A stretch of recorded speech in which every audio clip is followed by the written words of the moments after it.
નમસ્કાર દર્શક મિત્રો, આજે પહેલી વખત આપણા મોઘેરા મહેમાન છે Kaushikbhai Mehta. Thank you sir. Phulchhab દૈનિકના તંત્રી તરીકે કૌશિકભાઈ અખબારી આલમમાં એક બહુ મોટું નામ છે. હું એમનાથી ઘણા લાંબા સમયથી પરિચિત છું અને એમની ભાષા શૈલી અને વિદ્વતા માટે ઊંચો આદર ધરાવું છું. રાજકોટને પોતાનું કાર્યક્ષેત્ર બનાવી અને કૌશિકભાઈ રહ્યા છે ને, એટલે આજના વિષય માટે હું નથી માનતો કે કૌશિકભાઈથી વધારે સારા વ્યક્તિ આપણને ચર્ચા માટે મળી શક્યા હોત. સ્વાગત છે કૌશિકભાઈ આપનું મારા અંગત અને રિયલ ડિબેટના મારા દર્શક મિત્રો થકી. કૌશિકભાઈ, પ્રશ્ન આજે આપણે જે ચર્ચો છે સૌરાષ્ટ્રની પૃષ્ઠભૂમિમાં ચર્ચો છે. 1947માં કૌશિકભાઈ આપણે આઝાદ થયા ત્યારે ગુજરાત જે ગુજરાત છે તે દ્વિભાષી મુંબઈ રાજ્યનો ભાગ હતો, સૌરાષ્ટ્રનું અલગ રાજ્ય હતું અને કચ્છનું ક કેટેગરીનું એટલે એડમિનિસ્ટ્રેશન દ્વારા એના માટે એડમિનિસ્ટ્રેટર હતા, એટલે એ શાસિત રાજ્ય હતું. એમાંથી પછી ગુજરાત અલગ રાજ્ય બન્યું 1960માં. કચ્છ અને સૌરાષ્ટ્ર એ ગુજરાતનો ભાગ બન્યા છે. પણ અવારનવાર સૌરાષ્ટ્રમાંથી એવી માગણીઓ આવે છે, પહેલા રતિલાલ તન્ના સૌથી પહેલા કદાચ એમણે માંગ કરેલી કે સૌરાષ્ટ્રના વિકાસને વેગ આપવો હોય ને લગભગ દેશનો 3જા ભાગનો દરિયાકાંઠો ગુજરાત પાસે છે, એમાંથી 70% કરતા વધારે દરિયાકાંઠો સૌરાષ્ટ્ર પાસે છે. એટલે સ્વાભાવિક રીતે સૌરાષ્ટ્રના બંદરીય વિકાસને ભાવનગર રાજ્ય જ્યારે મુંબઈના ઓલ્ટરનેટિવ તરીકે પોતાનું બારું વિકસાવ્યું ત્યારથી એક વિશિષ્ટ એને સ્થાન મળ્યું છે.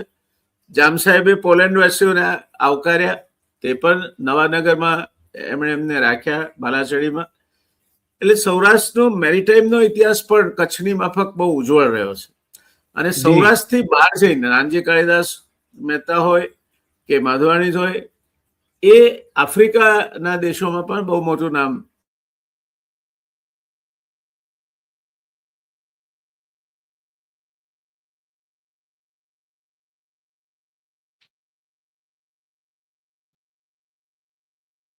કંઈક પ્રોબ્લેમ છે?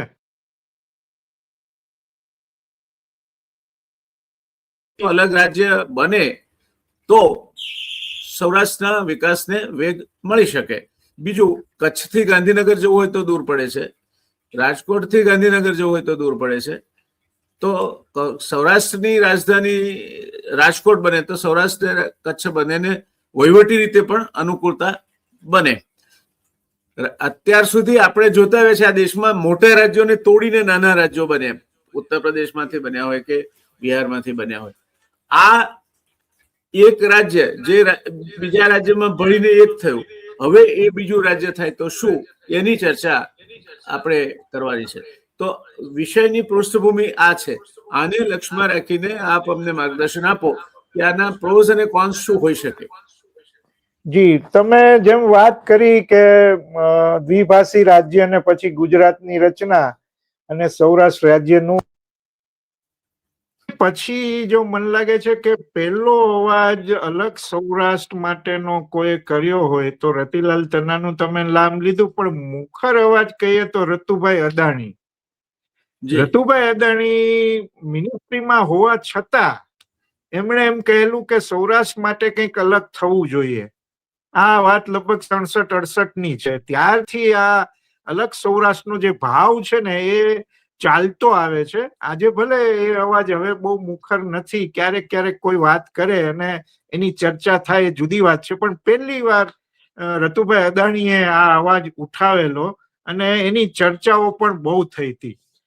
પણ સૌથી વધારે વ્યાસ સાહેબ માધવસિંહની સરકાર હતી, તમને બરાબર યાદ હશે, ત્યારે પહેલી વાર આ મુદ્દે એટલો બધો અવાજ થયો અને એની આગેવાની પણ રતુભાઈ અદાણીએ જ લીધી હતી.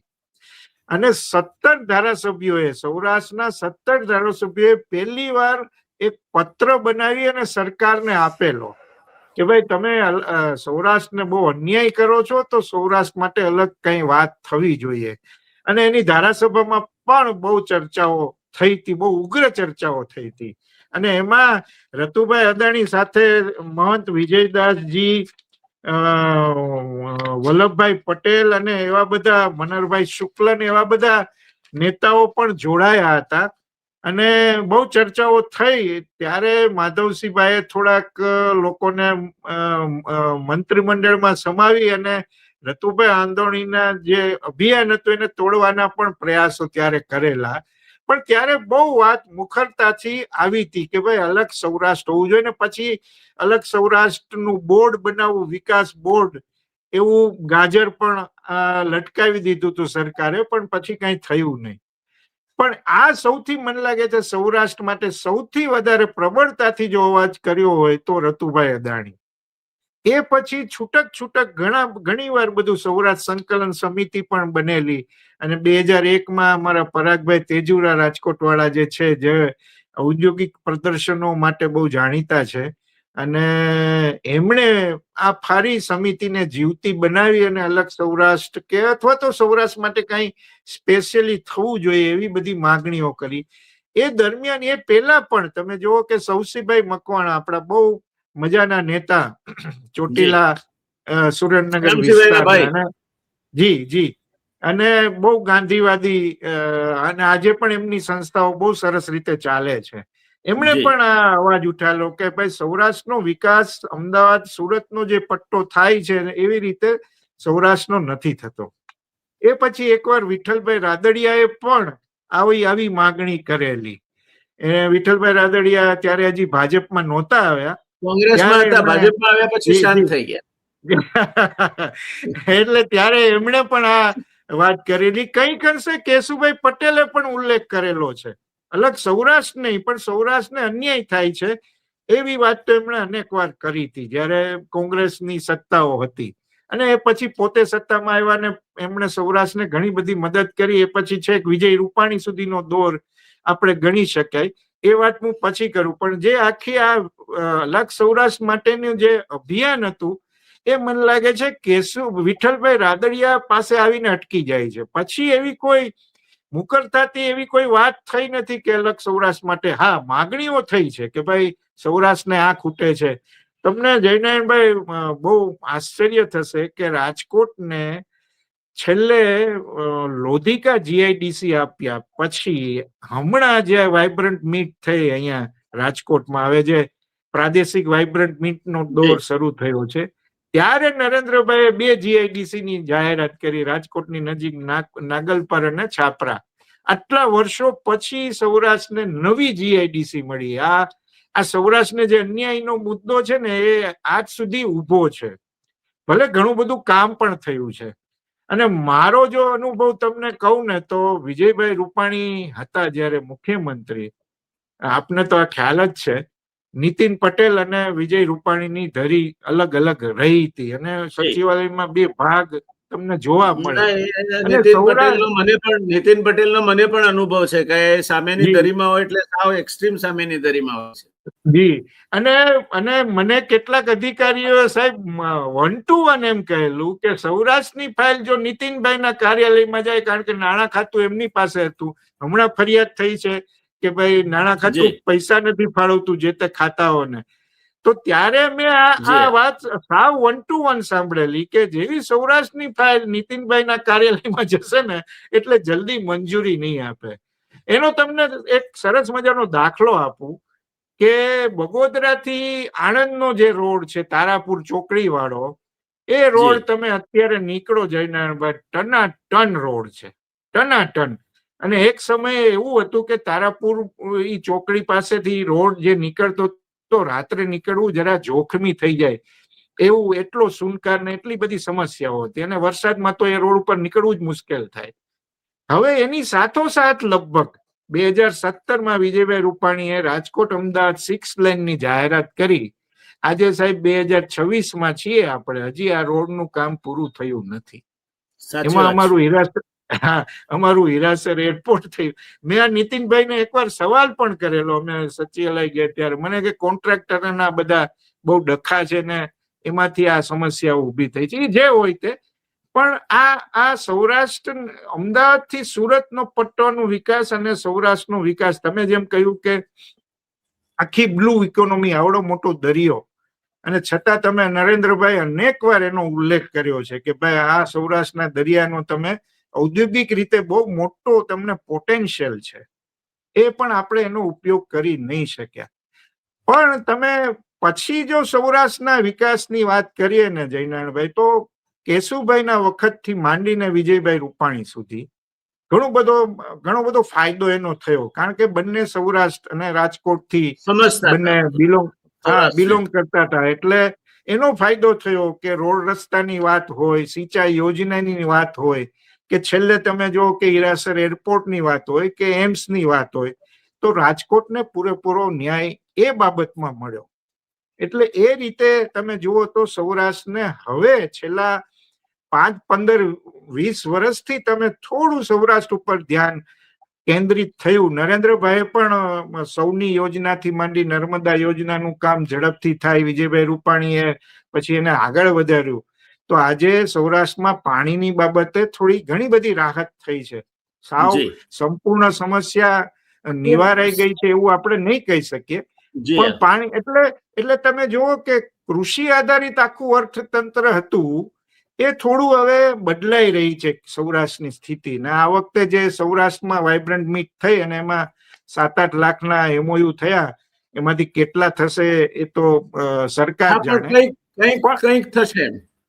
પણ કંઈક થશે ને. મને લાગે છે પહેલી વાર આટલા વર્ષોમાં પહેલી વાર રાજકોટના વેપાર ઉદ્યોગને એક પ્લેટફોર્મ મળ્યું. આ સૌથી મોટી વાત, પોઝિટિવ વાત તમે ગણો તો આ સૌથી પોઝિટિવ વાત છે. ને આવડો મોટો મંચ જ્યારે મળે તો સૌરાષ્ટ્રના વેપાર ઉદ્યોગને આખા દેશ ને વિદેશો સાથે, દુનિયા સાથે જોડાવાની તક મળે. અને સૌરાષ્ટ્ર નિકાસમાં કેટલું અગ્રસર છે, આપણે મીઠાથી માંડી સિરામિક સુધી આપણે વાત કરી શકીએ. અને હવે જે મને લાગે છે કે નરેન્દ્રભાઈ, તમે વચ્ચે મારે હાઈકોર્ટની વાત પેલા કરવી છે, આપણે અલગ સૌરાષ્ટ્રની જયારે વાત કરીએ છીએ, જે તમે મુદ્દો લીધો કે વહીવટી અનુકૂળતાનો સવાલ છે. સાહેબ, આ રતુભાઈ અદાણીના વખતથી વાત ચાલતી આવે છે અને આજ સુધી હજી આ માંગણી કેમ સંતોષવામાં નથી આવી એ બહુ સમજણની બહાર છે. હમણાં છેલ્લે ચંદ્રચૂડ ચીફ જસ્ટિસ નિવૃત્તિ પહેલા રાજકોટમાં નવી કોર્ટના ઉદ્ઘાટનમાં આવેલા, ત્યારે પણ આ માંગણી એમની રૂબરૂ થઈ હતી. અને આની માટે તો એક કમિશન પણ નિમાયેલું ભૂતકાળમાં, અને એમાં એમ કહેવામાં આવેલું કે ભાઈ આ તમે આવી બેન્ચ કરો અલગથી તો સૌરાષ્ટ્ર અને કચ્છ આખા વિસ્તારને બહુ મોટો ફાયદો થાય. આજે કચ્છથી અમદાવાદ જવું બહુ અઘરું કામ હોય છે, અને ગુજરાત હાઈકોર્ટમાં કેસ લડવો બહુ મુશ્કેલ હોય છે. આપને ખબર છે કેવી વકીલોની ફી હોય છે. જી એટલે ભાઈ આપ જે કહો છો ને એને થોડુંક સપ્લિમેન્ટ કરતા હું એ પણ કહેવા માંગુ છું કે જયારે સુરેશભાઈ મહેતા મુખ્યમંત્રી હતા ત્યારે એમણે કચ્છ વિકાસ બોર્ડની વાત કરી હતી, કારણ કે કચ્છ સૌથી વધારે દૂર પડી જાય છે અને એમાં પણ કઈ જાજુ થયું નથી. ભૂકંપના કારણે જે કંઈ થયું તે થયું, પણ બાકી જાજુ કશું થયું નથી. એટલે આ માગણી આપ જે કહો છો તે પ્રમાણે પાછી ધીરે ધીરે જેમ કોલસા ઉપર રાખ વળી ગયું અને ફૂંક મારો તો ઉડી જાય, પાછો કોલસો સળગવા માંડે, તે પ્રકારની પ્રજ્વલિત ધીરે ધીરે થતી હોય. અને જયનારાયણભાઈ, મુશ્કેલી પાછી એ થઈ છે કે મંત્રીમંડળમાં સૌરાષ્ટ્રનું જે સ્થાન વિજયભાઈના કારણે હતું એ હવે ઘણું બધું એમાં ઘટાડો થયો, અને રાજકોટના કોઈ મંત્રી ન હોય મંત્રીમંડળમાં, એવું બહુ ઓછા વર્ષોમાં બન્યું છે. અને હવે પછી સંગઠનમાં સૌરાષ્ટ્રને થોડું મહત્વ આપીને બેલેન્સ કરવાનો જે પ્રયત્ન થઈ રહ્યો છે. પણ મને સૌરાષ્ટ્રમાં રહેતા લગભગ દરેક જણને થોડો આ ભાવ આવી જાય છે, કારણ કે રતુભાઈ અદાણીએ કહ્યું હતું કે જો સૌરાષ્ટ્રના વિકાસ માટે તમે જો પ્રયત્ન નહીં કરો, એવું બજેટિંગ તમે નહીં આપો સૌરાષ્ટ્રને, જે અમદાવાદ સુરતને આપો છો, તો પછી અમારી પાસે બીજો કોઈ છૂટકો નથી અલગ સૌરાષ્ટ્રની માગણી સિવાય. એટલે આ ભાવ છે એ ભલે બહુ પ્રબળ નથી, પણ ક્યાંક ક્યાંક ઊંડે હજી પણ જોવા મળે છે. અને પાછી સમસ્યા એ છે કે કચ્છ ને સૌરાષ્ટ્ર સાથે નથી ભળવું, કચ્છનો પાછો મત જુદો છે. એમનો જુદો, એ હજુ પણ પેલું ક કક્ષાનું રાજ્ય સંભાળીને એડમિનિસ્ટ્રેટર આધારિત વ્યવસ્થાને યાદ કરે છે. એ વખતે સુશાસન હતું કચ્છમાં, એ બધી વાતો કરે છે. એ કચ્છને પાછો અલગ ચોખ્ખો માંડવો છે, પણ સૌરાષ્ટ્રની માગણી અલગ સૌરાષ્ટ્ર થાય તો નાના રાજ્યોનું અત્યારે કેન્દ્ર સરકારનો પણ જોક નાના રાજ્યો પ્રત્યે છે, તો સૌરાષ્ટ્રના વિકાસને વેગ મળે એવી સૌરાષ્ટ્રની માગણી છે. પણ ત્યારે કૌશિકભાઈ, મારે આપને પ્રશ્ન એ કરવો છે કે આપે રતુભાઈ થી શરૂઆત કરીને કેશુભાઈ અને છેલ્લે આપના સૌરાષ્ટ્રના રાજકોટના મુખ્યમંત્રી રૂપાણી ત્યાં સુધી આપણે વાત થઈ. આજે સૌરાષ્ટ્રમાં 1000 નું નેતૃત્વ કેમ નથી દેખાતું? હા, બહુ તમે બહુ મહત્વનો મુદ્દો છેડી નાખ્યો છે. કારણ કે તમે જોવો ને તો સૌરાષ્ટ્ર એટલે મતની જો વાત કરીએ તો પટેલ અને કોળી આ બે મત બેંક બહુ સ્ટ્રોંગ છે. અને એ નરેન્દ્રભાઈ ના આવ્યા પછી ઓબીસી મત બેંક જે સ્ટ્રોંગ કરવામાં આવી છે ને એના કારણે કોળી નેતાઓ મુખર થયા છે. પણ એવું નેતૃત્વ નથી કે જે આખા રાજ્ય એનો સ્વીકાર કરી શકે. મને એવું લાગે છે કે કેશુભાઈ ના ગયા પછી પટેલમાં તો નેતૃત્વ એવું આવ્યું જ નથી. કંઈક અંશે રાદડિયા, વિઠ્ઠલ રાદડિયાનો તમે ઉલ્લેખ કરી શકો, પણ આખું રાજ્ય સ્વીકારે પટેલ નેતાગીરી, એવી કેશુભાઈ જેવી કોઈ નેતાગીરી ઉભી થઈ નથી. આ બહુ કમનસીબીની વાત છે. તમે 2-4 નામ લઈ શકો, દિલીપ સંઘાણી કે પુરુષોત્તમ રૂપાલા કે એવા નામ લઈ શકો, પણ એ જે રીતે એનો વિકાસ થવો જોઈએ એમની નેતાગીરીની થયો નથી. બંને નેતાઓ આજે રૂપાલા અને સંઘાણીની સ્થિતિ. જી સાહેબ, એક વખતે સૌરાષ્ટ્રે અખિલ ભારતીય કોંગ્રેસ કમિટીના અધ્યક્ષ અને સૌરાષ્ટ્રના પ્રથમ મુખ્યમંત્રી ઉછરંગરાય ઢેબર આપ્યા, રાષ્ટ્રીય વ્યક્તિત્વ. બરાબર. રસિકલાલ પરીખ જેવા ગૃહમંત્રી આપ્યા, જે સરદાર સાહેબને કહી શકતા હતા કે જો ગૃહમંત્રી સુરક્ષા કર્મીઓથી ઘેરાયેલો રહે તો એ પ્રજાને સુરક્ષાનો અહેસાસ કઈ રીતે કરાવી શકવાનો છે. બહુ સાચી વાત. એ રીતે સૌરાષ્ટ્રના મંત્રીમંડળમાં એક જેને કહેવાય કે આરઝી હુકુમતમાં પણ જુઓ તો મહાત્માજીના ભત્રીજાને એનું સુકાન સોંપાયું ને રતુભાઈ થી માંડીને સનતભાઈ ને જશોભાઈ ને બધા લોકો એમાં જોડાયેલા હતા. એટલે એ નેતૃત્વ આજે જશવંત મહેતાને, પ્રતાપ શાહને કે રતુભાઈને કે વલ્લભભાઈને કે એમને યાદ કરીએ, અથવા જવા દે દકુ પટેલને યાદ કરીએ, સહકારી આગેવાન, તો અમરેલીમાં એક સમયે દકુ પટેલના કહેવા પ્રમાણે ટિકિટો નહોતી અપાઈ તો 7 અપક્ષ ઉભા રાખીને ધારાસભ્ય વિધાનસભામાં ચૂંટાવી લાવ્યા હતા. આ ગજાનું નેતૃત્વ સૌરાષ્ટ્ર પાસે હતું. એ નેતૃત્વ કેમ વિલીન થઈ ગયું? આજે જો સૌરાષ્ટ્રને અલગ રાજ્ય બનાવવું હોય તો એના માટેનું એ પ્રકારનું પ્રગતિશીલ નેતૃત્વ મનુભાઈ શાહ દાખલા તરીકે બેબી બોય મિનિસ્ટર તરીકે જાણીતા હતા. જેમણે પહેલી આખા એશિયામાં પહેલી ઔદ્યોગિક વસાહત રાજકોટમાં સ્થાપી. અને જીઆઈડીસી ના આખા જન્મદાતા જીઆઈડીસી ને જીઆઈસી ના કોઈ હોય તો એ મનુભાઈ શાહ છે. તો એ કેમ નથી દેખાતું અત્યારે? નથી નાનજી કાળીદાસ કે માધવાણી કે એ કક્ષાના 1000 ઉદ્યોગપતિઓ દેખાતા. તો શું થયું સૌરાષ્ટ્ર? કેમ એનો ઘસારો કેમ થયો? ના, તમે જુઓ ને તો છેલ્લે હું માનું છું કે ચિમનભાઈ શુક્લ જ્યાં સુધી હતા ત્યાં સુધી રાજકોટ છે ને રાજકીય રીતે એપી સેન્ટર ગણાતું હતું. એમના ગયા પછી કેશુભાઈ ને મુખ્યમંત્રી પદેથી હટાવાયા પછી તમે જુઓ તો રાજકોટનું જે મહત્વ છે ને રાજકીય રીતે એ ઘટવા લાગ્યું છે. વિજયભાઈ રૂપાણીનો મુખ્યમંત્રી બનાવ્યા એ ખરું, 5 વર્ષ એમને શાસન પણ કર્યું એ પણ ખરું, પણ એમનો દબદબો જે ચિમનભાઈ શુક્લ જેવો કે કેશુભાઈ પટેલ જેવો કે પ્રવીણભાઈ મણિયાર જેવો આપણે બહુ પાછળ નથી જવું. હમણાં થોડા વર્ષોની મેં ત્રણેયને જોયા છે ને એમની સાથે કામ કરવાનો પણ મને મોકો મળ્યો છે.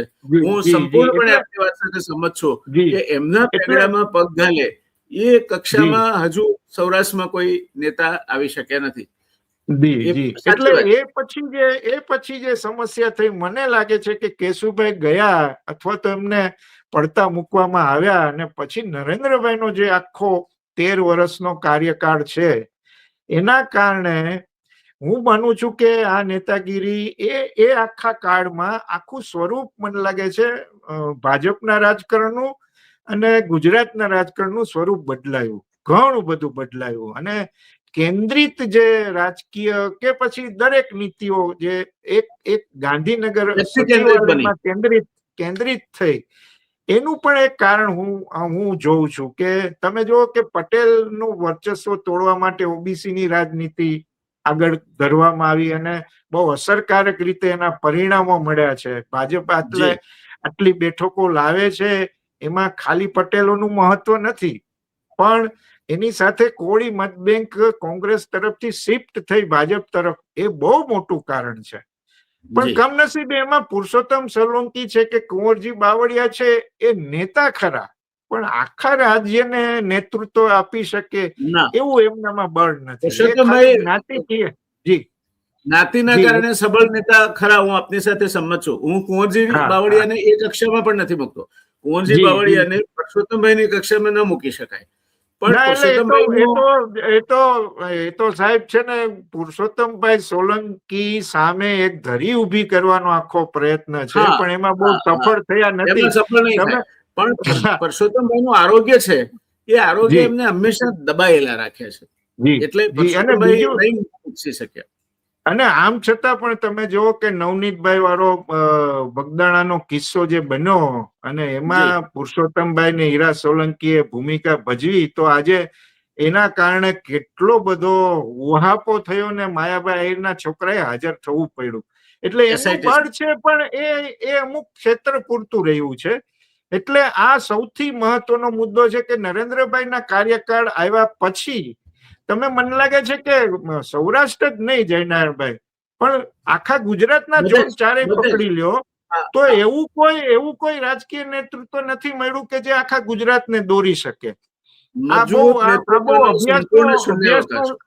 અભ્યાસનો વિષય છે અને આમાં ઊંડા ઉતરવા જેવું છે કે કેન્દ્રિત રાજકીય તમારું રાજકારણ ચાલે ત્યારે તમારા પ્રદેશની એટલે જુદા ઝોનની નેતાગીરી છે ને એ નબળી પડે છે, જે આખા દેશમાં આપણે અત્યારે જોઈ રહ્યા છીએ. આપ તો વિદ્વાન છો અને આપે ઘણું બધું ખેડાણ કર્યું છે. કોંગ્રેસનું શું હતું? કોંગ્રેસનું પતન થવાનું એક કારણ આ પણ હતું કે તમારે ગુજરાતના મુખ્યમંત્રી દિલ્હી જઈને બેસે અને એને હાઈકમાન્ડની અપોઇન્ટમેન્ટ 10 દિવસ સુધી 12 દિવસ સુધી ના મળે અને પટાવાળો પણ બદલવો હોય તો હાઈકમાન્ડને પૂછવું પડે. એ ઇતિહાસમાંથી હર્બર્ટ સ્પેન્સરને સાચો પાડ્યો છે ભારતીય જનતા પાર્ટીએ. હર્બર્ટ સ્પેન્સરે કહ્યું છે કે ઇતિહાસનો મોટામાં મોટો પદાર્થ પાઠ હોય તો એ છે કે માણસ ઇતિહાસમાંથી કશું શીખતો નથી. એટલે ભારતીય જનતા પાર્ટી એ જ કોંગ્રેસના રસ્તે છે, કેન્દ્રિત નેતૃત્વ. એટલે જે દિવસે કેન્દ્રિત નેતૃત્વનો રાજ થયો એ દિવસે એવડું મોટું શૂન્યાવકાશ થાય કે ચારે બાજુથી હવા ધસી આવે ને બધું તૂટી પડે. બીજું છે ને, આમાં એક બીજું કારણ હું એ પણ જોઉં છું કે જે રીતે ભાજપે CR પાટીલના પ્રમુખ પદા નીચે જે તોડફોડ કરી કોંગ્રેસમાં ને બીજામાં ત્રીજામાં જે કહો તમે, અને એ ભાજપમાં આવ્યું અને આજે તમે 30-40% કોંગ્રેસમાં આવેલા મંત્રીઓ બેઠા હોય, એના કારણે મને લાગે છે ક્યાંક ભાજપના કાર્યકર્તાઓમાં ખાસ કરીને જૂના અગ્રણીઓમાં ક્યાંક ને ક્યાંક નિરાશા છે. તમે વ્યક્તિગત એને મળો એટલે એ ઉભરો ઠાલવે ને ઠાલવે. હું તો એમાંનો એક છું, કૌશિકભાઈ, હું એમાંનો એક છું અને મારા સંપર્કો હજુ પણ એ લોકો સાથે છે. બોલતા નથી એ લોકો, પણ એમને ખબર છે કે બોલવાથી તો આપણે નામશેષ થઈ જઈશું, કારણ કે અત્યારે નરેન્દ્રભાઈ નામનો સૂર્ય મધ્યાહને છે, એટલે એની નજીક જઈશું તો કમ્બસ્શન થઈ જશે. પણ એ દિવસે નરેન્દ્રભાઈ ના હોય અને ભગવાન કરે અખંડ આયુષ્ય ભોગવે, પણ નહીં હોય ત્યારે શું થશે ભારતીય જનતા પાર્ટી? ના, એટલે હું એ કહેતો તો સાહેબ કે એક રૂપાલા એક એમના લોકસભા લડ્યા ત્યારે એક નવી સિસ્ટમ શરૂ કરી હતી, નાસ્તા પાર્ટી. સવારમાં બધા ભેગા થાય કોઈના ઘરે. હું એક જગ્યાએ ગયો હતો, કથિરિયા સાહેબે લગભગ બોલાવી હતી અને ઘણા બધા લગભગ 400-500 લોકો હતા. પણ મેં બે એમાં મત જોયા જયનાભાઈ, એમાંથી આ વાતને આપણે કનેક્ટ કરવા જેવું છે. જે જૂની પેઢી, જૂના અગ્રણીઓ હતા, એમણે એમ કીધું કે ભાઈ આ તોડફોડ શું કામ કરે છે? તમને સત્તા મળે છે, તમારી પાસે પૂરતું સંખ્યાબળ છે, તો આ શું કામ તોડફોડ કરો છો? તમારા કલ્ચરને કેમ બગાડો છો? અને જે 40, 50, 35, 40 એ ઉંમરના જે લોકો હતા ને એમનું કહેવાનું હતું કે અમારો વારો ક્યારે આવશે, કે આમાં જો બીજા આવીને ચડી બેસે ખુરશી ના ઉપર આવે. તો અમારો વારો ક્યારે આવશે. અને એટલે સાહેબ આ તમારે બંને રાજકોટનું, સોરી જી વચ્ચે ટોકું છું, તમારે જી રાજકોટનો તો ઇતિહાસ છે કે એક કોર્પોરેટર પણ ડિફેક્ટ થયો અને ચિમનભાઈ હા શુક્લા અનશન પર બેઠા અને જી આખું જી નિર્ણય ફેરવવો પડ્યો હતો. એટલે રાજકોટ બરાબર, આ ખમીરનું રાજકોટ છે. એકદમ એકદમ. પણ હવે તો સાહેબ, હવે તો ઓવેસી ની પાર્ટી સાથે મહારાષ્ટ્રની નગરપાલિકામાં તમે બેસી જાઓ, અથવા તો શિંદે છે ભાજપને છોડી કલ્યાણમાં મનસે સાથે ગોઠવાઈ જાય, એવા કિસ્સાઓ થાય છે. પછી ભલે વિવાદ થઈને એ ગઠબંધન તૂટી જાય છે, એ અલગ વસ્તુ છે. પણ ગુજરાતમાં મને લાગે છે આ સૌથી મોટો ડ્રોબેક આ થયો છે કે ઝોન વાઇઝ જે નેતૃત્વ હોવું જોઈએ. કારણ કે વિજયભાઈ રૂપાણીનો નથી. તમને દાખલો દઉં કે સૌરાષ્ટ્રમાં એમણે સંગઠનનું બહુ અદભુત કામ કર્યું છે. હા, અમે સાથે કામ કર્યું છે. કોંગ્રેસની જે દબદબો સૌરાષ્ટ્રમાં રહ્યો વર્ષો સુધી, નરેન્દ્રભાઈ હતા તો પણ એ દબદબો થોડો ઓછો કરવામાં વિજયભાઈ રૂપાણીનો બહુ મોટો હાથ છે સાહેબ, સારું, સંગઠનની દ્રષ્ટિએ. સાચી વાત છે. એટલે એનો ફાયદો ભાજપને હવે ચૂંટણીઓમાં મળતો થયો છે. છેલ્લી 2-3 ચૂંટણી તમે જુઓ તો સૌરાષ્ટ્રમાં કોંગ્રેસની ગાબડું, હવે આપ આવ્યું એટલે વધારે ગાબડું પડ્યું છે, એ જુદી વાત છે. પણ મને લાગે છે સાહેબ, આ 2-3 કારણોના કારણે સૌરાષ્ટ્રની નેતાગીરી નબળી પડી છે અને એના કારણે જી મારા બીજા બે ઓબ્ઝર્વેશન છે. એક હાજી તો ભારતીય જનતા પાર્ટીમાં પહેલા એબિલિટી શબ્દ જોવાતો હતો કે માણસ એકદમ નું બેકગ્રાઉન્ડ શું છે, બરાબર છે કે નહીં, કેરેક્ટર આ તે. હવે વિનેબિલિટી શબ્દ આવી ગયો છે, એ જીતી શકે કે કેમ. એટલે જી એન કેન જી પ્રકારે સત્તાની ખુરશી પર મારે પહેલી જ અમારી જે ચિંતન શિબિર થઈ, ગોવિંદાચાર્યજી આવ્યા હતા, ત્યાં હાજી સાંઘિક ગીત ગવરાયું કે પથકા અંતિમ લક્ષ્ય નહીં હૈ સિંહાસન પર ચઢ જાના. ત્યારે મેં એમને કહેલું કે રાજકીય પાર્ટીના વર્કર્સને આ ગીત ના ગવરાવાય, એમના માટે તો બરાબર. પથકા અંતિમ લક્ષ્ય यही है સિંહાસન પર ચઢ જાના છે. એટલે આ ભારતીય જનતા પાર્ટીમાં જે ડિવોલ્યુશન થયું છે, અને ભારતીય જી જનતા પાર્ટી એ અત્યારે ભલે ગમે તે લાગતી હોય, it is going to disappear in the oblivion the day the leadership of Narendra Modi is not available. ના કારણ કે એટલે હું રિજનલ તમને આપે બહુ અગત્યની વાત કહી, રિજનલ સાત્રપ્સ જી જી એ તોડી જી નાખવામાં આવે. કોઈ પણ તોડી માણસ નાખવામાં. જરાક પણ માથું ઉચકે તે નહીં ચાલે.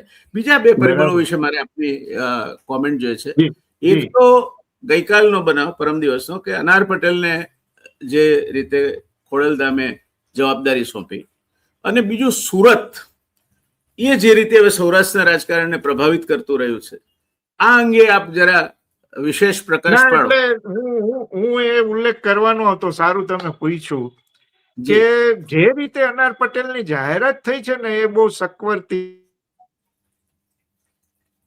જી ની બહાર જઈને નરેશભાઈ આ જાહેરાત કરી છે. 1 વર્ષ પહેલા ટ્રસ્ટી બનાવી દીધા. તમે જોજો, આમાં બહુ એક લોકોએ સમજવા જેવું છે, જે ટ્રસ્ટ છે ખોડલધામ ટ્રસ્ટ, એમાં બહુ મજબૂત માણસોને નરેશભાઈ આવવા નથી દેતા, પોતે ચેરમેન રહે છે. પણ સંગઠન છે એમાં ચહેરાઓ બદલાતા રહે છે. અને અનાર પટેલને 1 વર્ષ પહેલા એમને ટ્રસ્ટી બનાવ્યા, અને પછી ધીરે ધીરે એમને મનારબેને કામ પણ કર્યું કે તાલુકે તાલુકે જિલ્લે બધી સમિતિઓ બને, એના કન્વીનરો ચૂંટાય, અને એ પછી એકાએક અનારબેનને જે સંગઠનના પ્રમુખ બનાવવામાં આવ્યા, એ બહુ સંકેત છે. હું બહુ સ્પષ્ટ માનું છું કે સંકેત છે. નરેશભાઈની જે પ્રકૃતિ રહી છે એ પડદા પાછળ હીરો રહેવું અને કિંગ મેકર બનાવવા એવી પ્રકારનું છે. અલબત્ત પ્રશાંત કિશોર સાથે એમની ચર્ચાઓ થઈને કોંગ્રેસની નજીક જવાનો એમણે પ્રયત્ન પણ કર્યો, પણ એ સફળ નહીં થયો. અને પછી એમના પુત્રને લડાવવાની વાત આવીને એવું બધું ઘણું થયું. પણ એવું કહેવામાં આવે છે જયનારાયણભાઈ કે ગયા વખતની ચૂંટણીમાં નરેશભાઈના કહેવાથી ભાજપે 6 ટિકિટો આપેલી. હવે આપણે એમાં નામમાં નથી પડવું, પણ એમણે જે આખું બેઝ બનાવ્યો છે ખોડલધામનો, એ સમજવા જેવો છે સાહેબ. તમે ગામડામાં ક્યાંય તમારે સમસ્યા હોય તો તમે તાલુકાની સમિતિ પાસે જાઓ, અને તાલુકાની સમિતિ જિલ્લા સમિતિને રિફર કરે ને ત્યાંથી ખોડલધામના મુખ્ય મથકે આવે. આખું બહુ સરસ મજાનું સામાજિક રીતે એટલું બધું બહુ સરસ ગોઠવણી થઈ છે, અને નરેશભાઈ એમાં બહુ બધી મહેનત કરી છે. અને કેટલાક સમય સુધી એમણે રાજકારણ અને ખોલરધામને દૂર રાખ્યા હતા, પણ પછી બધું પલોટાતું ગયું અને પછી એમનો અને રાદડિયા એટલે જયેશ રાદડિયા વચ્ચેનો સંઘર્ષ એ બધું આપણે જાણીએ છીએ. પણ અનાર પટેલને સંગઠનના પ્રમુખ બનાવવા એક પ્રકારનો ચોક્કસ સંકેત છે. અનાર પટેલે કહ્યું, અનાર પટેલને પૂછવામાં પણ આવ્યું કે તમે હવે રાજકારણમાં આવવાના કે નહીં, એટલે અનારબેને બહુ સારો જવાબ આપ્યો હતો કે ટિકિટ મળવી મારા હાથની વાત નથી, તમે ગયા વખતે પણ કહ્યું હતું પણ ટિકિટ નહોતી મળી. એવો એમણે મભમ જવાબ આપ્યો હતો, ગોળ ગોળ. પણ મને એવું લાગે છે કે ખોડલધામ 2027માં કંઈક મહત્વની ભૂમિકા ભજવે એ એનું પ્લેટફોર્મ તૈયાર થઈ રહ્યું છે. આ બહુ સ્પષ્ટ સંકેત છે. અને બહુ મજાની વાત તો એ છે કે જેમણે પાટીદાર આંદોલનના કારણે ખુરશી ઉપરથી જવું પડેલું, એમની દીકરીને પાટીદાર સમાજ પ્રમુખ બનાવે સંગઠનના, એ પણ આ રાજકારણની બલિહારી કે સામાજિક બલિહારી જે તમે કહો એ અદભુત છે. એટલે મને લાગે છે કે અનારબેનને કોઈ ચોક્કસ કારણોસર આ સંગઠનના પ્રમુખ બનાવ્યા છે અને 2027માં ખોડલધામના 10 વર્ષ પૂરા થાય છે અને ચૂંટણી પણ આવવાની છે. એટલે બહુ વ્યવસ્થિત રીતે અનારબેનને લોન્ચ કરવામાં આવ્યા એવું તમે કહી શકો. કહી શકાય, અને અત્યારે કહી શકાય. હા, અને બીજું તમે જે સુરતની વાત કરી ને, તો હું એવું માનું છું કે પટેલોને એવું થયું છે કે અમે આટલા મોટા માઇગ્રેટ થયા, અમે સુરતમાં આટલા બિઝનેસ, સુરતનો જીડીપી કેવડો મોટો, અમદાવાદ પછી બીજા સ્થાને આવે, બહુ સૌથી વધારે ઝડપથી વિકસતું જીડીપી છે સુરત. જી, એટલે એમ છતાં પણ જો એમ કે અમને અમારું મહત્વ ન જળવાય, તો મને એવું લાગે છે કે દક્ષિણ ગુજરાતનો ગઢ તો સાચવો જ, સુરત ને સુરતનો આસપાસનો વિસ્તાર, પણ સાથે સાથે સૌરાષ્ટ્રનો હોલ્ડ પણ જાળવી રાખો. આ બંને વાત તમે જુઓ કે ગોપાલ ઇટાલિયામાં પણ પડદા પાછળ પટેલોએ મદદ કરી છે. એમાં ભલે કોઈ હા પાડે કે ના પાડે, બહુ સ્પષ્ટ છે. સુરતથી બહુ બધી મદદ પણ મળેલી અને સુરતથી વર્કફોર્સ પણ હતો.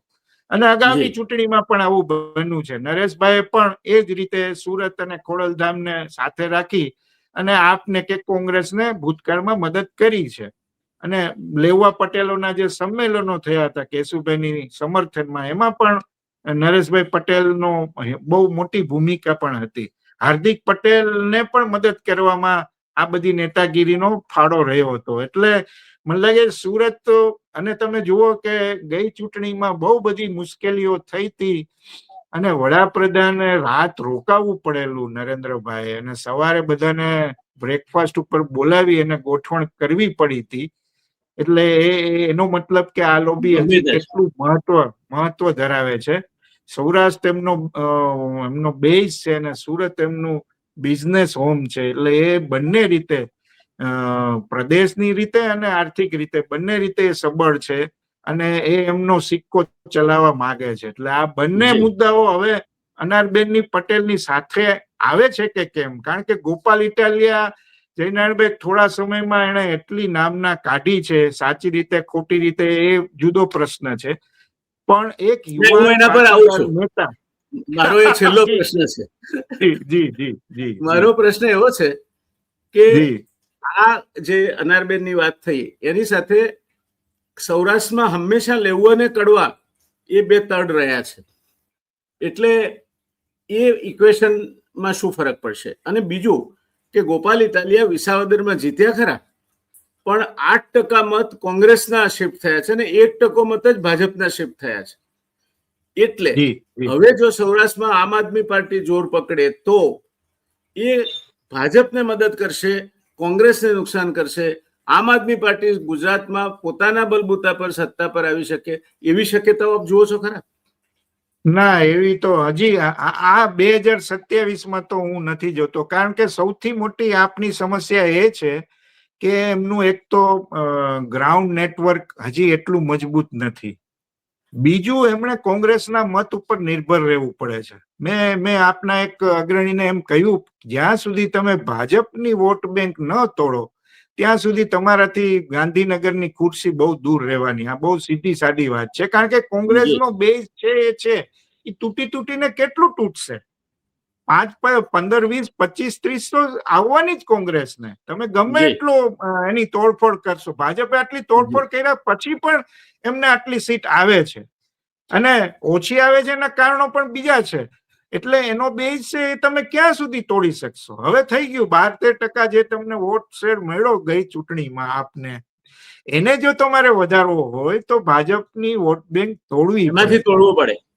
અને એક ગોપાલ ઇટાલિયાથી સાહેબ નહીં ચાલે. ખાલી સૌરાષ્ટ્ર અને સુરત એમ જોડીને તમે ગુજરાતને કબજે કરવા માંગતા હો તે શક્ય નથી. ગોપાલ ઇટાલિયા જેવા ચહેરા તમારે મધ્ય ગુજરાતમાં જોશે, અને દક્ષિણ ગુજરાતમાં પણ જોશે, ઉત્તર ગુજરાતમાં પણ જોશે.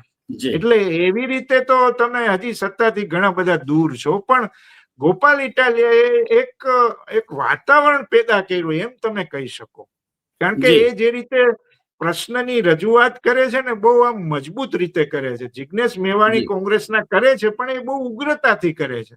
એ ઉગ્રતાથી કરે છે ને, ગોપાલ એમાં એક ચોક્કસ વર્ગના લક્ષીને વાત કરે, એમાં બીજા એક મોટા વર્ગને નારાજ પણ કરે છે, એવું મારું પોતાનું માનવું છે. અને મને ગમે છે ગોપાલમાં એ મુદ્દો કે વિવેકથી વાત કરે છે. વિવેક છોડીને શબ્દોની મર્યાદા તોડીને એવી રીતે નથી કરતા. અને મુદ્દો એવો ઉપાડે છે કે જે સીધા લોકોને સ્પર્શે છે, એવા મુદ્દા. એટલે મને લાગે છે કે સૌરાષ્ટ્રમાં હું નથી માનતો અનાર પટેલને સૌરાષ્ટ્રમાં ગોપાલ ઇટાલિયાની સામે ઉભા રાખે, પણ અનાર પટેલ પાછળની બીજી કંઈક ગણતરીઓ હોવી જોઈએ. જે રીતે ભૂપેન્દ્ર પટેલને બીજી વાર તમે મુખ્યમંત્રી બનાવ્યા, હવે આગળ તમારી પાસે એ સ્કોપ નથી, એટલે કંઈક એવું નેતૃત્વ ઊભું કરવાનો પ્રયાસ આમાં ક્યાંક હોય એવું તમે એવો સંકેત અણસાર એવો તમે જોઈ શકો. જી, આવનાર સમય તો અક્ષયભાઈ, સમય તો ક્યાં ખબર પડતી નથી ને, આપના જેવા વિદ્વાન માણસ સાથે વાત કરવાની હોય ત્યારે એવું લાગે કે સમય થંભી જાય તો સારું, પણ સમયને થંભાવી શકાતો નથી. આજે આપણે જે કઈ ચર્ચા કરી એના ઉપરથી આપણે એવા તારણ પર પહોંચી શકાય કે સૌરાષ્ટ્રની વિકાસ માટેની ભૂખ જાગી છે. એ જ રીતે રાજકીય અગત્યતા અને રાજકીય મહત્વાકાંક્ષા પણ વધુ પ્રબળ બનવાની છે આવનાર સમયમાં. અને જો આ બંને મહત્વાકાંક્ષાઓ સંતોષવામાં નહીં આવે તો સૌરાષ્ટ્રના અલગ રાજ્યની માંગણી વધુ બળવત્તર બનશે. અલગ રાજ્ય સુધી હું નહીં કહું, પણ એટલું ખરું કે રાજકીય રીતે વિકાસની જે ભૂખ છે ને એ પ્રબળ થઈ રહી છે, અને એના જ કારણે સરકારે સૌરાષ્ટ્ર ઉપર હવે ધ્યાન આપવાનું છેલ્લા થોડા સમયથી શરૂ પણ કર્યું છે. કેટલીક યોજનાઓ સૌરાષ્ટ્રને ફળી છે, પણ અલગ રાજ્ય સુધી વાત પહોંચે એવું હું નથી માનતો. કારણ કે મને લાગે છે એવી હવે ભાવના, એવી પ્રબળ ભાવના જે રતુભાઈ અદાણીના વખતમાં હતી એવી પ્રબળ ભાવના હું નથી જોતો. નેતૃત્વ પણ નથી. જી, નેતૃત્વ પણ નથી. પણ એટલું ખરું કે આપના આવવાથી થોડું રાજકીય રીતે ઉગ્રતા આવી છે, અથવા તો જી ગરમાવો આવ્યો છે. એટલે એ રીતે તમે આખું જોવો તો સૌરાષ્ટ્રનું મહત્વ હવે વધવું જોઈએ, ફરી વધવું જોઈએ. જે રીતે કોંગ્રેસનો એકવાર દબદબો હતો, હવે ભાજપનો છે. એમાં કેટલો બદલાવ આવે છે એ આપણે જોવાનું છે હવે. જી, ધન્યવાદ કૌશિકભાઈ, ખૂબ મજા આવી. In fact this was a mental stimulant for me. માનસિક રીતે એક પ્રકારનો આપે સંજીવની પાવાનું કામ કર્યું આ ચર્ચા થકી. મને વ્યક્તિગત રીતે ખૂબ ખૂબ આભાર આપનો. અમારા દર્શક મિત્રોને પણ આપની વાતો ગમશે, અને અમે અવારનવાર આપને હેરાન કરતા રહીશું. આપનો હક છે સાહેબ. અમને આપનો સહકાર મળતો રહેશે આશા સાથે. મારા તરફથી, મારા દર્શક મિત્રો તરફથી આપનો ખૂબ ખૂબ આભાર. ધન્યવાદ. મળીશું. આવજો. Thank you.